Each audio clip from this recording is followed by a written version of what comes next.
primeira coisa que eu preciso fazer é limpar do teu vocabulário sem justificativa. Não, Não, eu tô dizendo Apaga assim, isso do teu falta, vocabulário. que ele não justificou, aí a gente bota lá, falta. Apaga, tira esse verbo. Tira esse verbo do teu vocabulário. Justificar, justificou, justificará. Tira isso. Nunca mais repita, apaga ele. Escreve assim, um documento que abone sua falta. Porque quando a gente fala justificativa, a palavra justificativa, todo mundo tem uma justificativa. Ah, eu acordei tarde. Ah, eu perdi o ônibus. Quebrou meu carro. Fui no mecânico. Todo mundo tem uma justificativa. E nós não estamos falando de justificativas, nós estamos falando de um documento que abone a sua falta. Então, nós não podemos usar esse termo. Às vezes o aluno ele vai fazer a política e ele coloca falta sem justificativa. Às vezes ele vai fazer a advertência, falta sem justificativa. E isso ofende a pessoa e ela não quer assinar. Ela fala, como assim não tem justificativa? Falei para você que quebrou meu carro.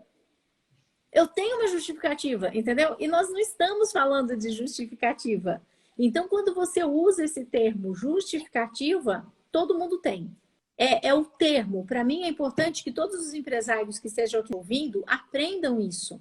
Que quando vocês usam esse termo justificativa, justificativa pode ser qualquer coisa. E quando você faz uma advertência falando que a pessoa não tem uma justificativa, você puxou a faca para ela. Ela se ofende, ela briga. Mas quando você fala, não tem um documento que abone sua falta, isso é um fato. E contra fatos, não existe argumento. Né? Ninguém argumenta. Você tem um documento? Não, não tenho. Então eu vou criar um documento. E aí você cria um documento. Porque é meu papel criar um documento. Não é porque eu vou te dar uma advertência. É porque eu sou obrigada a criar um documento. É meu papel. O governo exige isso de mim. Os juízes exigem isso de mim. Se você não tem um documento, eu crio um documento. E tá tudo bem. E é só isso. E aí a pessoa assina de boa. De boa. Eu entendo que teu carro quebrou. Nossa, terrível isso. Já aconteceu comigo. É muito complicado. Mas eu preciso fazer um documento, né? Tá. Ah, mas você não vai explicar aí no documento que meu carro quebrou? Não, isso é uma justificativa. Justifica, né? Mas não abona a tua falta. Explica, mas não abona. Entende? Então, a gente tem que limpar do nosso vocabulário de empresário essa palavra justificativa quando a gente vai lidar com o nosso empregado no nosso dia a dia. Tá. Tá bom?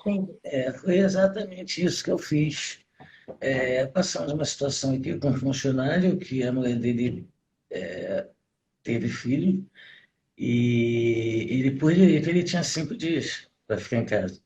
Mas são 5 dias corridos. E aí ele ficou 8 ou 7. E aí quando ele chegou, ele já veio dizendo que ele não tinha dinheiro da passagem, que não sei o quê. Eu argumentei com ele. Querida, olha só. A empresa, eu, Beatriz, até entendo, tá? Mas a empresa não entende isso. A minha contabilidade não entende isso. Tá? Então, você vai ser abonado, sim, nos 5 dias que você teve direito, que terminou justamente no domingo. Agora, a partir de segunda-feira, eu vou criar um documento aqui. Eu falei, você entende que a tua falta atrapalhou o bom andamento da obra? Sobrecarregou a tua equipe? Eu estou criando um documentozinho aqui para que fique registrado na empresa, entendeu?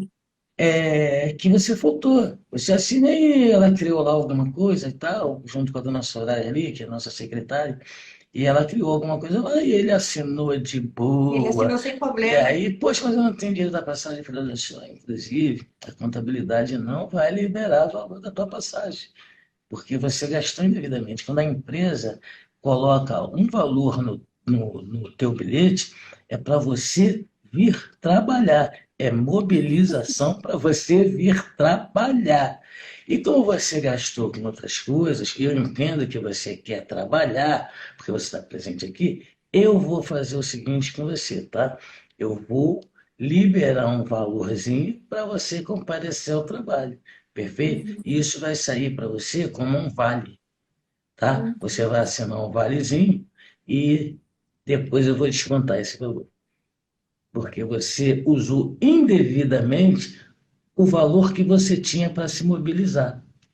É em direção ao praticamente seu um local de trabalho trabalho. educacional, né, Beatriz? É educacional, é praticamente um trabalho educacional que a gente faz, e é por isso que na hora de contratar, todas essas regras precisam estar muito claras. A integração com a pessoa tem que ser muito clara, tem que ser muito bem documentada, tem que ser muito bem assinada, né? Todos esses documentos que a pessoa já estava ciente disso tudo, porque depois ela precisa ser advertida mesmo. E assim, eu explico o tempo todo nas lives, nas aulas, a simplicidade que é elaborar um documento de advertência. Primeiro que tem que ter a imediaticidade, não adianta você querer fazer uma semana depois. E também ele precisa ser calçado em algo, ou no contrato de trabalho, que ele foi contratado para trabalhar 44 horas. Agora, se a pessoa já faltou um monte de vezes e ninguém nunca fez nada, não adianta querer aplicar uma advertência agora. Tem que criar primeiro uma política para depois começar. A partir de agora vai ser assim. Caso contrário, ele fala, fulano faltou, Beltrano faltou e ninguém nunca fez nada. Agora eu faltei, isso é perseguição. E aí a coisa muda de figura. Então a gente tem que estar muito atento a todas as ações que a gente tem.